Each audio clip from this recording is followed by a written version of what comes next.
ଆପଣ ଜାଣିଥିବେ 2 ତାରିଖ ଦିନ ମାନେ ମୁଖ୍ୟମନ୍ତ୍ରୀ ଗୋଟେ ଘୋଷଣା କରିଛନ୍ତି ଯେ ଦକ୍ଷିଣ ଓଡ଼ିଶା ବିକାଶ ପରିଷଦ ଗଠନ କରିବା ଗୋଟେ ଟାସ୍କ ଫୋର୍ସ କରିଛନ୍ତି।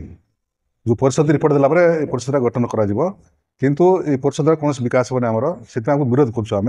ଆମର ବହୁତ ଦିନ ଡିମାଣ୍ଡ ଅଛି, ଯଦି ଆଦିବାସୀ ଅଞ୍ଚଳରେ ବିକାଶ କରିବାକୁ ଚାହୁଁଛନ୍ତି, ବିଶେଷ ଭାବେ 9ଟା ଜିଲ୍ଲାର, ଯେଉଁ 9ଟା ଜିଲ୍ଲା କି ସବୁବେଳେ ଅପପୁଷ୍ଟିର ଶିକାର ହେଉଛି, ଅନାହାରରେ ଲୋକ ମରୁଛନ୍ତି, ଆମଟା ଖାଉଛନ୍ତି, ଦାଦନ ଯାଉଛନ୍ତି, ୟାକୁ ରୋକିବା ପାଇଁ ହେଲେ ଆମେ ସବୁବେଳେ ଡିମାଣ୍ଡ କରି ଆସୁଛୁ ଯେ ସିଙ୍ଗଲ ଲାଇନ୍ ଡିମାଣ୍ଡ ଏବଂ ସିଙ୍ଗଲ ଲାଇନ୍ ସୋସାଇଟିଟା ଲାଗୁ କରାଯାଉ, ଯେଉଁଟାକି ସମ୍ବିଧାନରେ ବ୍ୟବସ୍ଥା ଅଛି 2 ଆର୍ଟିକଲ 275(1)ରେ ଅଛି ବ୍ୟବସ୍ଥା।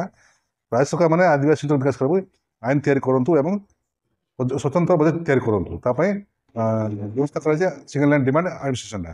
ତାର ବ୍ୟବସ୍ଥା ଅଛି ଯେ 22% ଆମର ରାଜ୍ୟରେ ଅଛୁ ଆମେ ଆଦିବାସୀମାନେ, ସେ ଅନୁସାରେ ବଜେଟ୍ରେ ବ୍ୟବସ୍ଥା ହେବା କଥା। 22% ଯଦି ଆପଣ ଯଦି ହିସାବ କରିବେ ଆମର 66,000 କୋଟି ଟଙ୍କା ହେଉଛି ଏ 9ଟା ଜିଲ୍ଲା ପାଇଁ।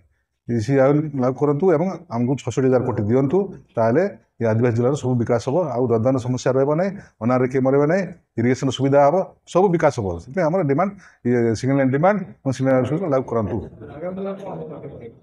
ଯଦି ଆମେ ଏଟା ସବୁବେଳେ ବିଧାନସଭାରେ ଉଠୁଛୁ, ପୁଣି ବିଧାନସଭାରେ ଉଠିବ ଏ କଥା। ଆମେ ସବୁ କଥା ହେଇଛୁ, ଆଦିବାସୀ ଜିଲ୍ଲାର ବିଧାୟକମାନେ କଥା ହେଇଛୁ ଯେ ଯଦି ସରକାର ନ ଶୁଣିବେ ତାହେଲେ ପୁଣି ଆମେ ଡିମାଣ୍ଡ ରଖିବୁ ବିଧାନସଭାରେ।